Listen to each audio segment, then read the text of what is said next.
And as promised, we're back. This is the DMZ America podcast. I'm editorial cartoonist Scott Stantis coming to you from the right. And I'm editorial cartoonist Ted Rall coming to you from the left.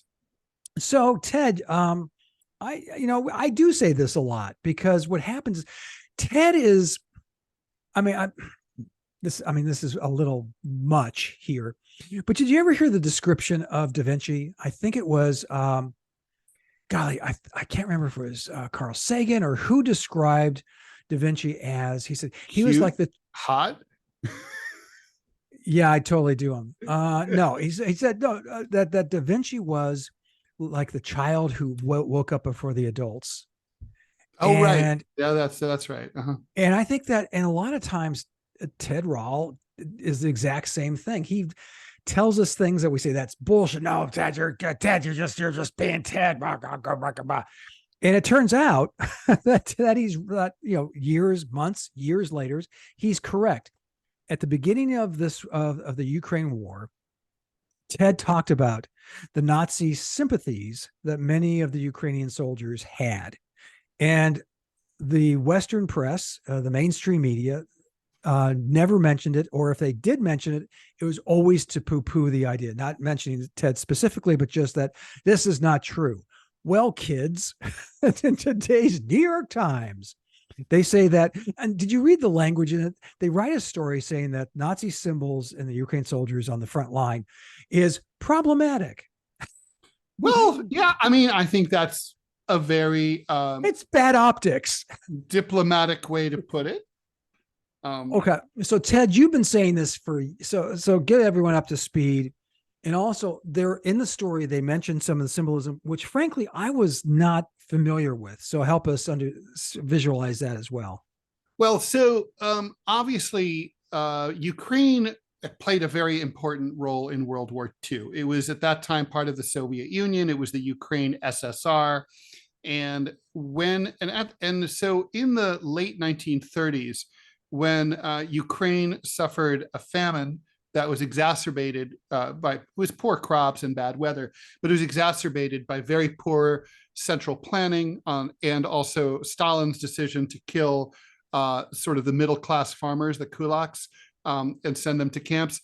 So basically there wasn't anyone around to harvest the crops that did grow. Anyway, long story short, Ukraine SSR was a hot mess in the late 1930s.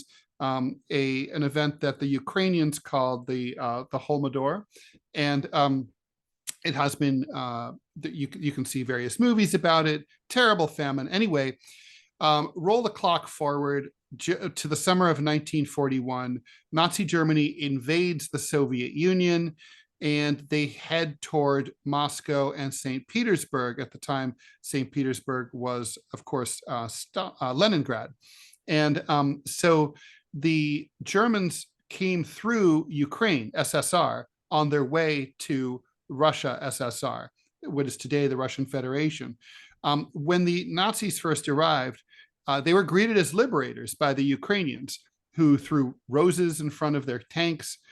They thought that the Germans, like, enemy of my enemy is my friend. They didn't care for the Soviets because of what had happened with the famine and with Stalin. So they were like, yay, Nazis. Now, let me jump in. The New York Times article says that the Ukrainians suffered mightily under the yoke of Nazi oppression. That is not true. For the most part, it's not very true, right? Like I like to say, at the end of the war, the Russians liberated the camps. The Ukrainians were guarding them. In fact, the Ukrainians were often recruited by the Germans because they were more virulently anti-Semitic than the Germans. In fact, the SS used to complain to their higher ups, these Ukrainians take it too far. They're fucking crazy. And if you talk to Holocaust survivors who were, real Holocaust survivors, I don't like it when someone says I'm a Holocaust survivor because they lived in Europe during World War II.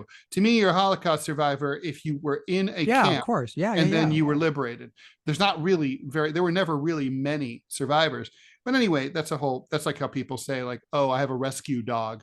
And it's like, they just went to the pound. That's not a rescue dog. That's a pound dog. A rescue dog is a dog that was abused. That's different.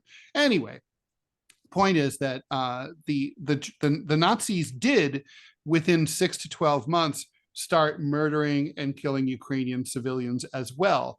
But the Ukrainian government under this guy, Stefan Bandera, created a collaborationist puppet regime, not unlike Quisling in Norway and Henri-Philippe Pétain in France, the Vichy regime.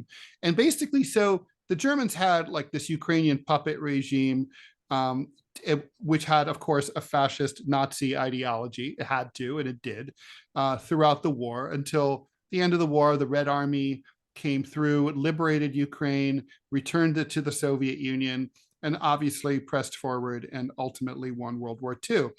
The Nazi, so those throughout the Soviet period, obviously Nazism and Nazi sympathies were ruthlessly suppressed. Anybody who was suspicious of being what they called a Banderite was arrested and re-educated. But after 1991, Ukraine became an independent country, and they had more freedom to express themselves. But even so, all the governments until 2014 in Ukraine were more or less aligned with Russia. They were friendly with Russia, the same way that the governments of Canada and Mexico are friendly with us, because after all, these are your big, powerful neighbor.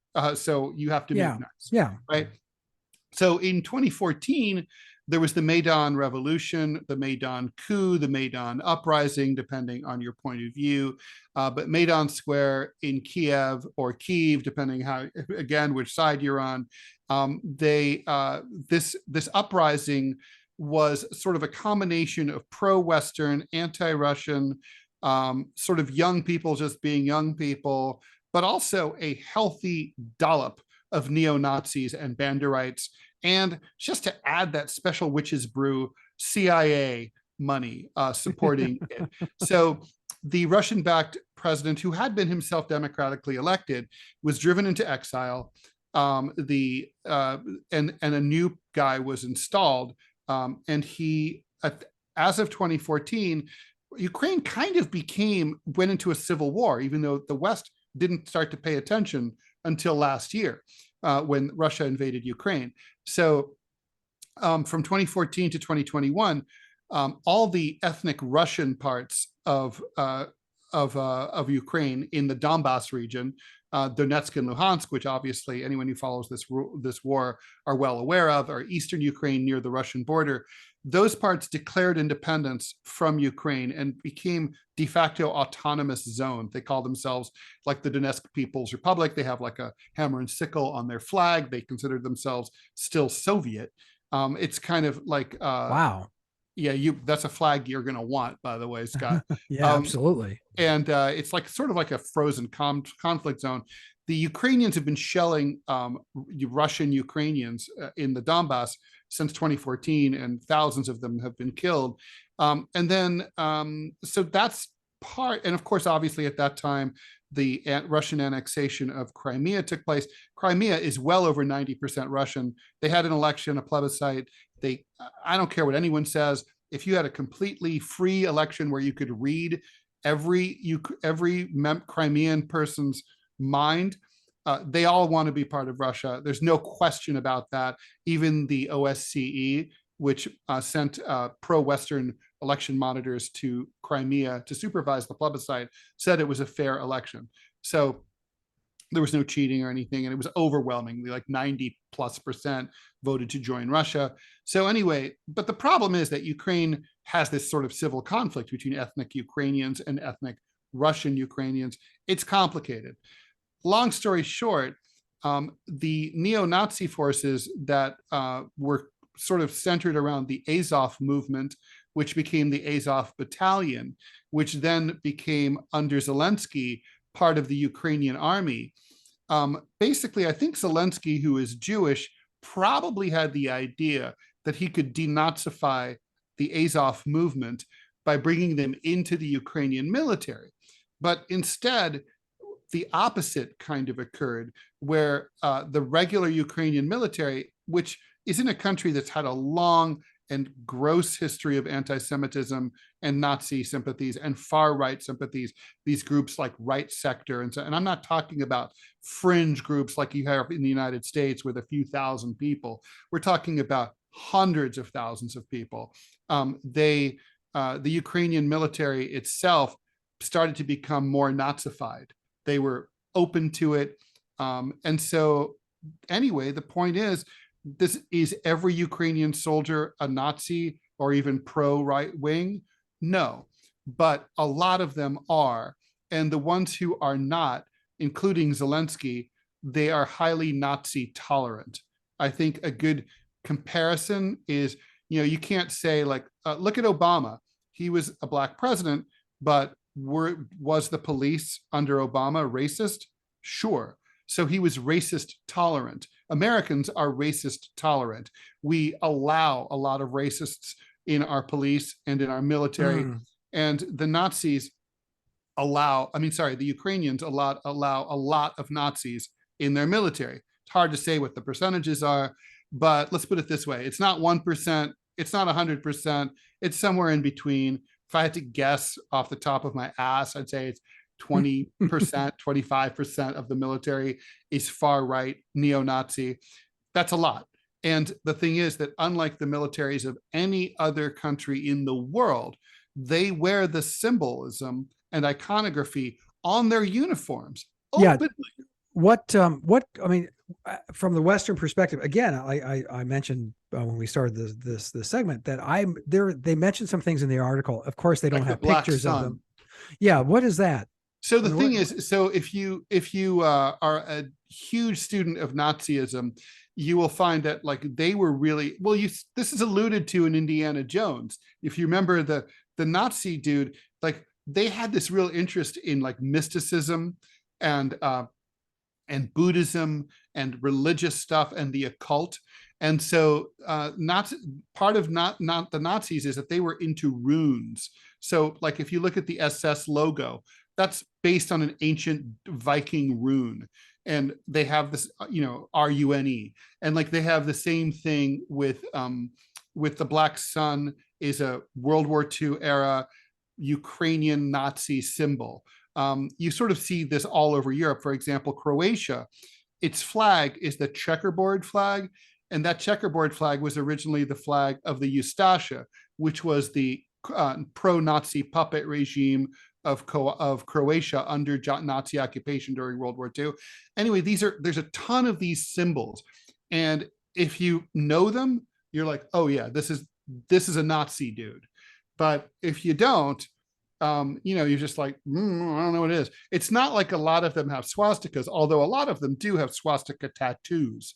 But it's like really much more, it's a little more subtle than that, although some of them actually carry Nazi swastika flags, like the Ukrainian flag, but with a swastika in the middle on their tanks and stuff. So, okay. I mean, the truth is, it's like, is it fair to say that Ukraine is a neo-Nazi country? No. Is it a country with the biggest Nazi problem in the world? Yes, yes, yes, fuck yes, by far. Wow. Okay. Yeah. Well, like I said, read today's New York Times and you'll see that they corroborate kind of what Ted says. Again, the language is hilarious. If you want to see someone tap dance in print, it's read like, this is story. A bad look. My favorite detail, Scott, and you blink and you miss it, so I don't know if you noticed it, was they admitted that Western media outlets often request that before they take photos of Ukrainian soldiers, that they remove their neo-Nazi insignia. No, I have not. I didn't get to that part of the article. Jesus Christ. In the tank much? Yeah.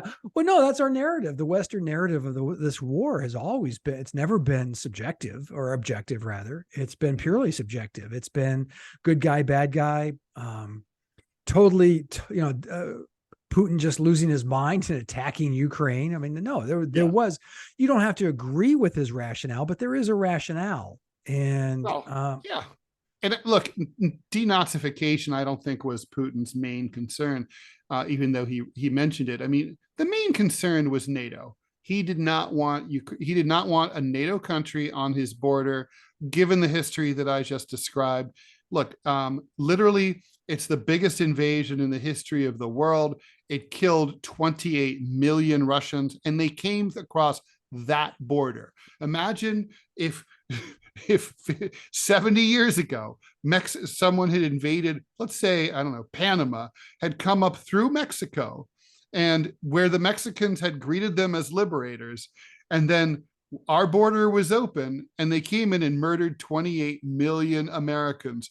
How would we feel about the Mexicans? How much would we trust them? And if the Mexicans then wanted to join let's say, a Chinese military alliance, how would we feel about that? We'd be like, we don't trust you people at all, not one little bit.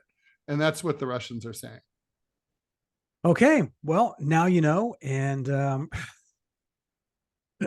you won't get this on most other podcasts, believe me, especially from America. So Ted Rall, right again. Coming up next, we're going to be looking at the economy. We've got some good news, and is this good news for Joe Biden? He won't know it, but we'll be back. This is the DMZ America podcast. I am editorial cartoonist Scott Stantis, coming to you from the right. And I'm editorial cartoonist Ted Rall, coming to you from the left. And we'll be back shortly.